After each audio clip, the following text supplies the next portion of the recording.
What an interesting time to be alive. We live in a world where central banking has won every single war. Our government system is a joke. Women are choosing bears over men, and men are just too depressed to make a coherent argument. How do we go living through times like this? Because the opportunities are there. Right? There's AI where we can have our own Iron Man Jarvis. There's printers. You can print up anything that you can think of. There are seasons where we're going to feel trapped, but if we can survive that, there are unique skills that you're going to have that I don't, and I'm going to have that you don't. And by the end of this video, I want to show you how you can be intentional about finding your skill so you can see all the opportunities available to you. I'm CM, I'm documenting my journey, my challenges as a coach, a father, husband, follower of God, Muslim. I'm going to go and tell you about a season I was trapped. When I was 7 years old, CPS got called on my mom because she had left some bruises on me. At the time, I didn't think it was a big deal. There was another kid at daycare who scraped his knee, and he was kind of bragging about how tough he was, and I was like, oh, you think that's tough? And lifted the shirt up, and a daycare provider wasn't too happy about that. But CPS came and they split me and my brother and my mom apart, and me and my brother had different dads, and I got sent to live with my dad and his girlfriend, soon to be stepmom, and he got sent off into foster care. I live with my mom and dad and or stepmom, and I got punished a lot, and I deserved it a lot. And as much as they loved me, like, they hurt me, and it got worse. You know, my mom, I was only able to have supervised visits with her after the incident, but it was on Mother's Day. I had my card in hand, and I got the news from, I think it was my dad, who came in and said she wasn't going to show up. And that was the moment where broke my heart, obviously. I think, part of me kind of died that day. And, like I said, things weren't much better at my dad's. And,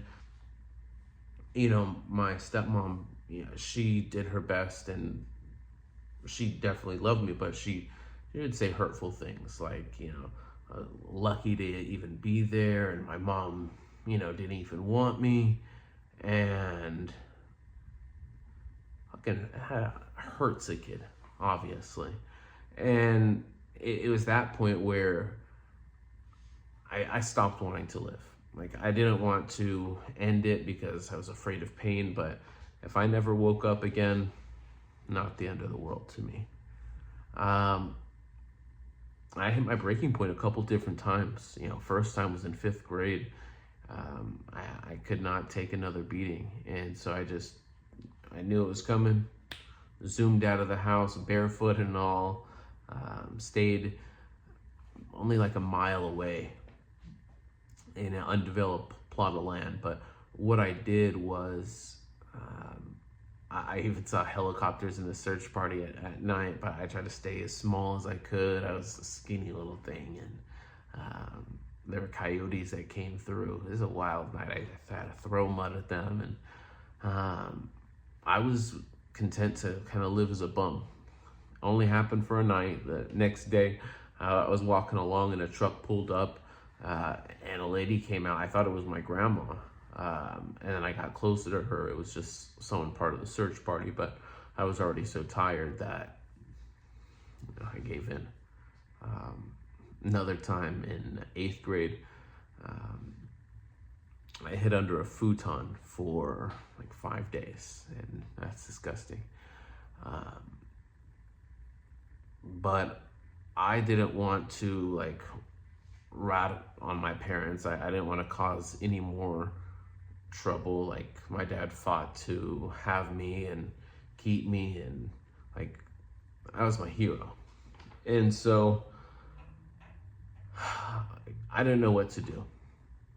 I did have outlets. I had, like, as soon as I would go to school, oh my gosh, that was so fun.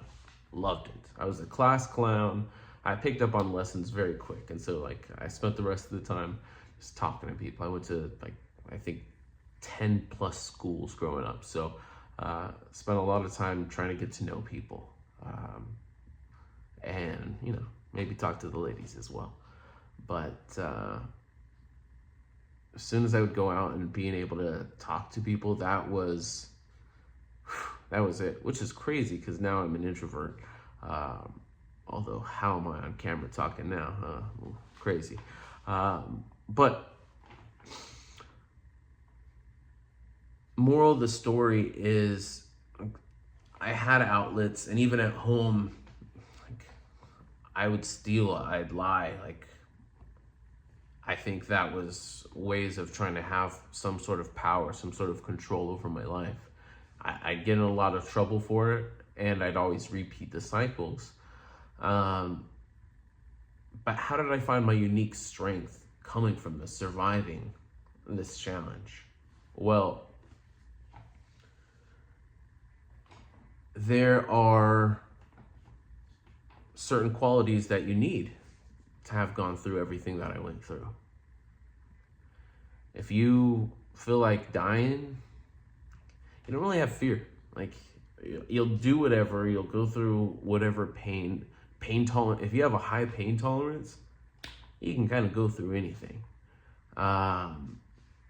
Social skills. I love talking to people, which means that I learned how to communicate. I learned to be a great liar so that I wouldn't get hurt.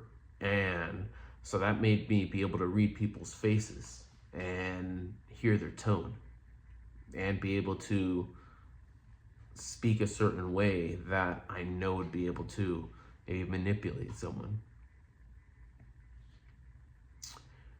What I would say for you, I hope you haven't gone through the life that I've lived. And so you're not going to have the same set of skills that you've been practicing for all of your life. But you have gone through a certain set of unique challenges. You have gone through a period where you wanted to give up. You either overcame it or you had some coping mechanism. That coping mechanism, even, you probably learned a skill. And so what I want you to do is I want you to write down, what challenge did I go through and how did overcoming it give me a skill that's going to make me stronger? Or what did I do instead of facing that challenge? And what did I learn from that can help me overcome future challenges? And how can I apply these skills in a practical and a professional manner? Now, writing it down is one thing, and if you're like, I have no answers, well, hey, break your feedback loop, go into like ChatGPT, write these out and say, hey, help me answer these questions. But think about it. And I hope you enjoyed the story and you took something from it. If you did, make sure you subscribe. And until the next time, have a great one.